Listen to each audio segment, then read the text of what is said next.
In a move that has sent shockwave across the globe, US President Donald Trump has ordered a comprehensive review of all US-funded projects, leading to a significant reduction in aid to Africa. USAID, run by radical lunatics, and we're getting them out. This decision, influenced by billionaire Elon Musk's directive to scale down the United States Agency of International Development USAID, has far-reaching implications for the continent. Musk has previously criticized USAID as a criminal organization, citing concerns over inefficiency and mismanagement. USAID is a bowl of worms. There is no apple.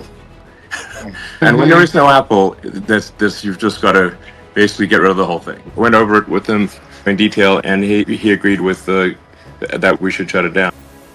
The President's Emergency Plan for Aid Relief, PEPFAR, a cornerstone of U.S. global health assistance operated in over 15 countries, recent report indicates that the suspension of aid could jeopardize the livelihoods of more than 35,000 healthcare workers and disrupt services for millions of patients who rely on critical healthcare interventions. In Kenya alone, the cuts will directly affect 1,952 doctors and clinical officers, 1,234 nurses and midwives, 578 laboratory staffs, more than 340 pharmacists, 24,577 community health workers. These figures are based on an assessment conducted by the Anderson Office of Public Policy, which monitors international aid programs.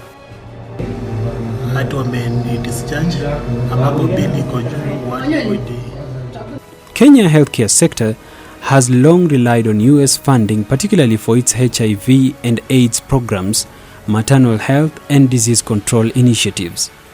The anticipated job losses are expected to lead to a severe disruption of services, putting millions of patients at risk. Globally, PEPFAR support 271,299 individuals healthcare workers, which translates to 190,693 full-time equivalent positions. If funding ceases, the impact on Africa's healthcare system could be catastrophic. Private donors.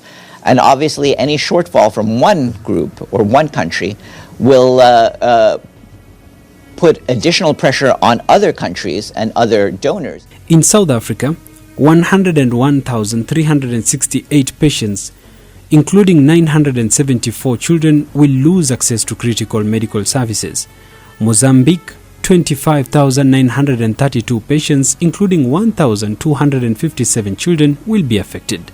In Tanzania, 15,115 patients, including 620 children, will face disruptions in care, while in Uganda, 14,015 patients, including 437 children, will be affected, and in Zimbabwe, 10,325 patients, including 437 children, will lose essential services. Not forgetting Nigeria, where 11,077 patients, including 437 children, will be impacted. The cuts will also significantly impact HIV and AIDS services. Currently, PEPFAR supports 83,223,512 HIV tests in 2024, 2,614,743 women receiving cervical cancer screenings, and 1,320,402 survivors of gender-based violence who have received post-violence care. USAID, run by radical lunatics, and we're getting them out. This is a wake-up call for you to say, okay, what are we going to do to help ourselves? Instead of crying, tujiulize, what are we going to do? Haya ametoa hiyo pesa, sasa tutafanya namna gani jameni? What are we going to do? Yeah? To support ourselves. Because nobody is going to continue holding out a hand there to give you. It is time for us to use our resources for the right things. We are the ones who are using them for the wrong things. Yeah? The bullets and the guns we buy, we are not given for free. We buy them. And we're not buying them to go and fight wars off our shores. We are fighting our own people. Hapa. The reality of President Trump's directive is already taking effect. More than 2,000 employees of the US-funded academic model providing access to healthcare, AMPA, In an internal memo, Ampath Plus program Chief Professor Silvena Skimayo stated that all affected staff must proceed on an unpaid leave starting 1st February 2025. The move has sparked fears of a healthcare crisis in Kenya, as Ampath has been a leading institution in HIV/AIDS care and research. Moi Teaching and Referral Hospital CEO Dr. Philip Kirwa sought to reassure patients, stating that the hospital would continue to provide services despite a reduced workforce. However, healthcare professionals warn that without US support, maintaining current service level will be unsustainable. The funding cuts are also expected to have dire consequences for environmental conservation efforts in Africa.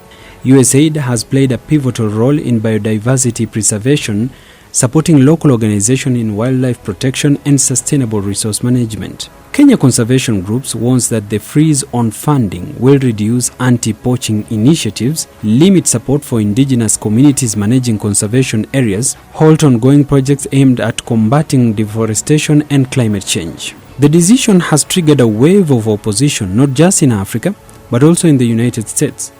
Lawmakers gathered outside Washington, D.C. offices to protest Trump's action, calling it a reckless move that endangers millions of lives. U.S. Senator James Reynolds, a longtime advocate for Global Health Initiative, criticized the move, stating that this is not just about Africa, it's about Americans' role in the world. Cutting aid will undo the agency, decades as you of know, progress relies and on instability. A number of donors, both from governments and private donors. And obviously, any shortfall from one group or one country will put additional pressure on other countries and other donors. Meanwhile, advocacy groups and healthcare organizations are calling for urgent diplomatic efforts to restore funding before the crisis deepens. The withdrawal of US aid from Africa is said to trigger a ripple effect that could unravel years of progress in public health and environmental conservation. While President Trump argues that the move is aimed at reducing wastage spending, experts warn that the long-term consequences could be dire. For millions of patients who depend on PEPFAR-funded treatments, the future remains uncertain. And we're getting them out. USAID, run by radical lunatics, and we're getting them out, and then we'll make a decision. But by this... Unless urgent action is taken, the world could witness one of the most devastating healthcare crises in the recent history. As the February deadline for funding cuts approaches, all eyes are on Washington to see whether international pressure will force a reconsideration of the policy.